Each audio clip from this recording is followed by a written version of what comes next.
이재명 대표의 위증교사 재판은 검찰이 항소하면서 2심으로 향하고 있습니다. 검찰은 법원 판결에 중대한 오류가 있다면서 항소심에서 이를 바로잡겠다는 입장인데요. 지난 주말 검찰의 항소 이유 자세하게 알려줬습니다. 네, 이 재판부 판결에 모순이 있다 이런 지적이었죠. 이 검찰은 또 그럼 그림 전체를 봐야지 모자이크를 조각만 보냐 이런 반박도 내놨습니다. 이 검찰이 모순이다 이렇게 지적한 부분을 짚어보기 이전에 이재명 대표 재판에서 중요한 당시 녹취록을 다시 들어보겠습니다.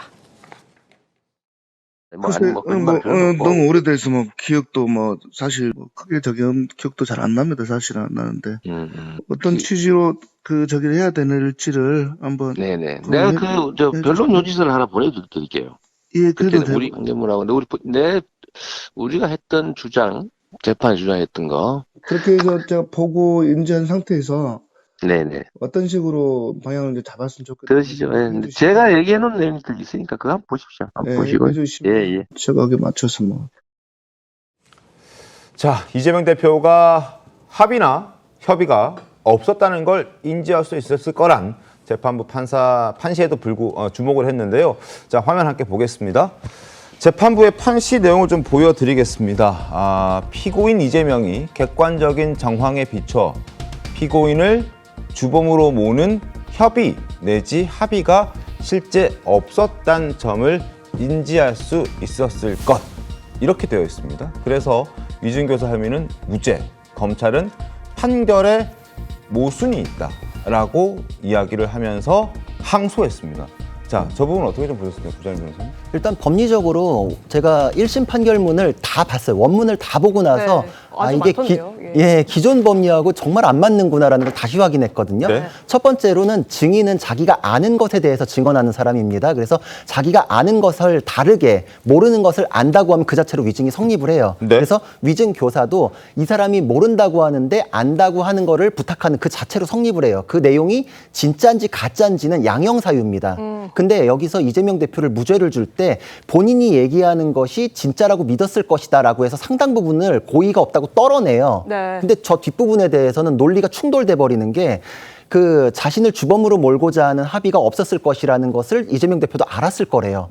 그러면 이 앞에 논리하고 안 맞잖아요. 그럼 앞에도 고의를 부정하면 안 되는 건데 앞에는 또 이걸 뚝 잘라가지고 고의를 부정하더니 뒷부분에는 몰랐었다는 거는 이제 인정이 그거는 그런 사실이 없다.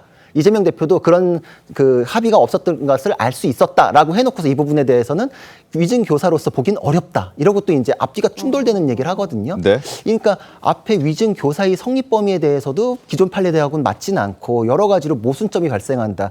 제가 다른 판례를 한번 설명드리자면 네. 절도의 전과가 있는 사람한테 니네 형편도 어려운데 열심히 일해야 되지 않겠냐라고 해서 드라이버를 건넨 거에 대해서 절도 교사 방조가 인정이 돼요.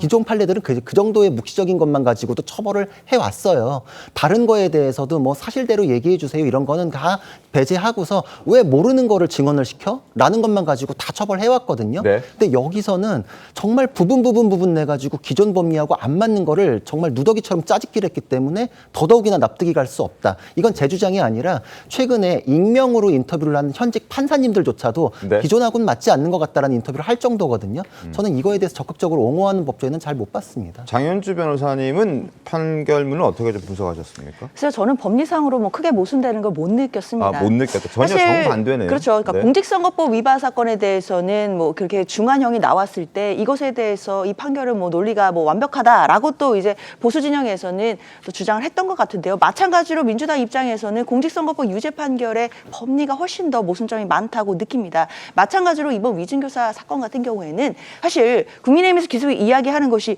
위증한 사람은 유죄인데 어떻게 위증교사한 사람이 무죄냐 이렇게 이야기를 하지만 실제 그런 판례가 또 있기도 하고 이런 사례가 유일무이한 사례도 전혀 아니고요. 근데 그런 사례가 많습니까? 적습니까? 그래도 열몇 건은 되거든요. 몇 건 중에요?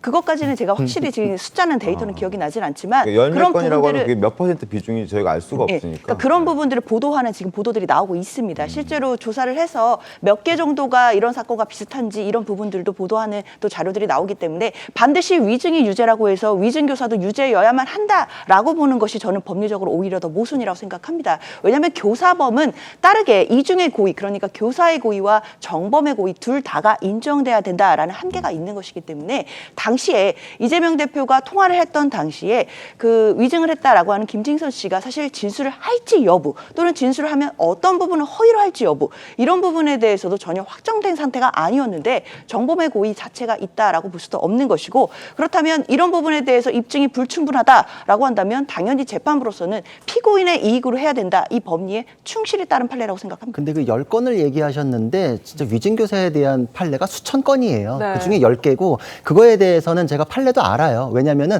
위증을 한 사람이 자기 위증이 걸렸는데 자기의 책임을 면하기 위해서 누가 시켜서 했습니다라고 주장을 했어요. 근데 시켰다는 거에 대해서 증명이 안 됐기 때문에 위증교사가 무죄가 됐던 사건이지 이것처럼 위증교사에 대한 녹취가 바로 증거로 확인된 사건이 아니에요. 네. 그렇기 때문에 이거는 법리적으로 정말 흔치 않은 거고 그러니까 여태까지 민주당이 그런 근거를 제대로 판례로 갖고 오질 못했던 것이죠.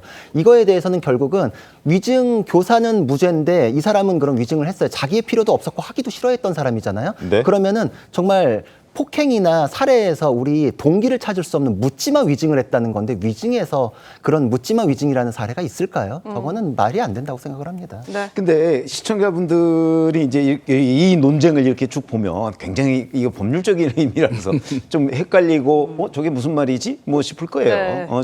저는 뭐 그래서 2심이 필요하다 이렇게 생각합니다. 그러니까 선거법도 마찬가지고 지금 위증교사도 그 저희가 그냥 이렇게 기자로서 웬만큼 저 사람은 뭐 이렇게 진영에 속해 있는 저 변호사가 아니고 뭔가 좀 중립적일 것이다라고 하는 사람들의 의견을 대개 취합해서 저는 논평을 하거든요. 그럴 경우에 보면 여튼 이 위증교사 판결문 이 1심 무죄라고 하는 부분은 아까 뭐 검찰이 얘기했던 뭐 전후 모순 뭐 이런 것뿐만 아니고 위증을 시키지 않았는데도 불구하고 그 김진성 씨가 위증을 했다 본인도 인정했잖아요. 네. 그러면은 김진성 위증을 하면 처벌을 받습니다. 이번에도 벌금 500만 원 1심 선고 받았잖아요.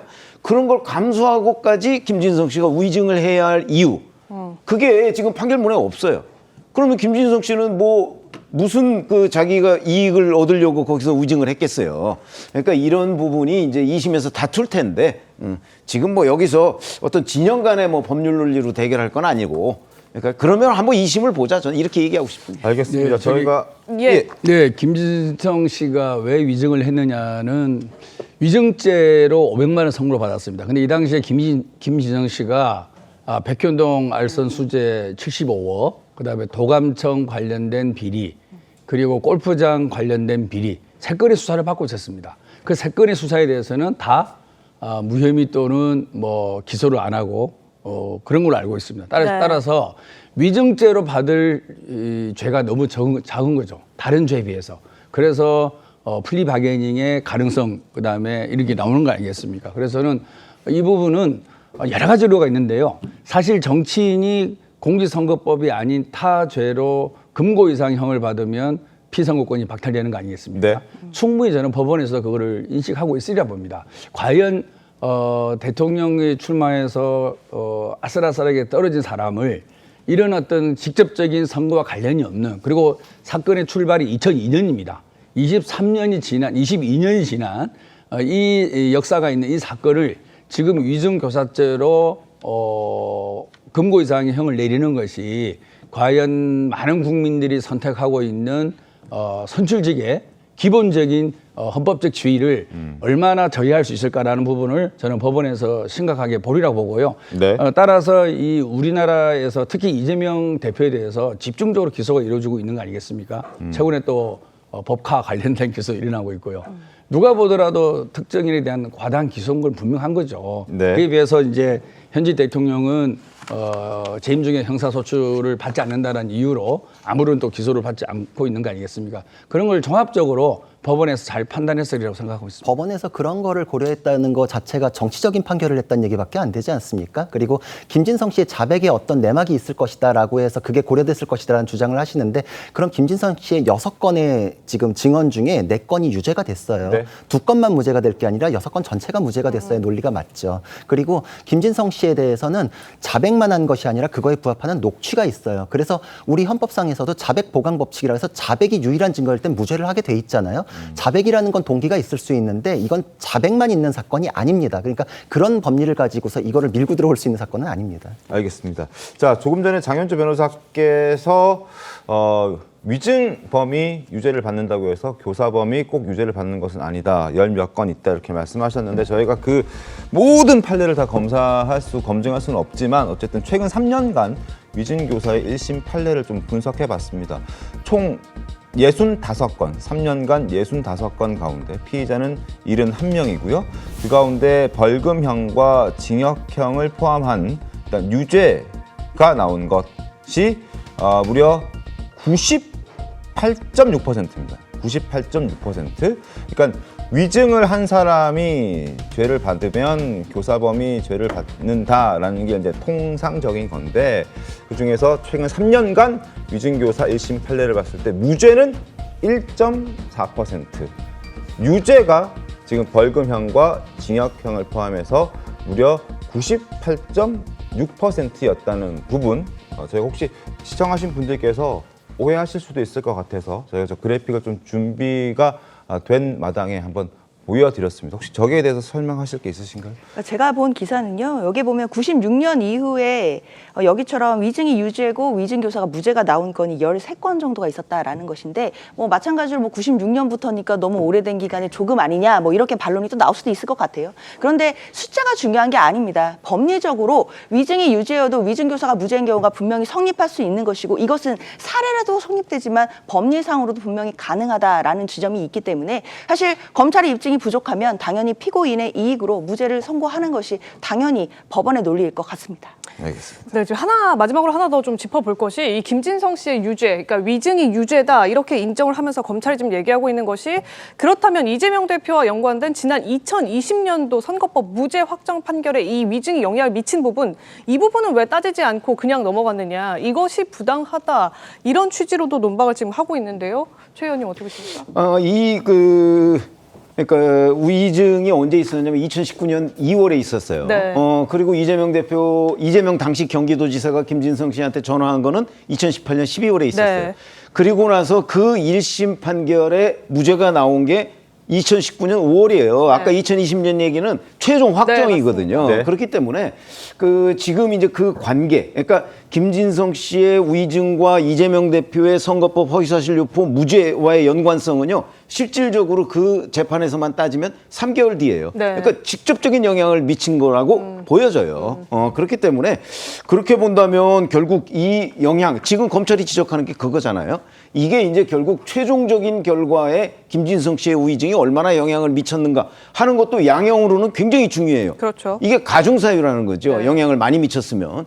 그런데 지금 여기서는 기본적으로 무죄라고 지금 했기 때문에 뭐 이제 그런 부분도 따져봐야 된다는 게 지금 검찰의 항소 이유 중에 하나예요. 그리고 아마 판심원에 2심에서 판결이 뭐 어떤 식으로든 그 부분에 대한 그 설명이 있을 겁니다. 네, 안 나왔었죠. 이 2020년도 무죄 부분에 대해서는 아예 그 부분에 대해서는 판결문에 없는 걸로 제가 예. 알고 있어요.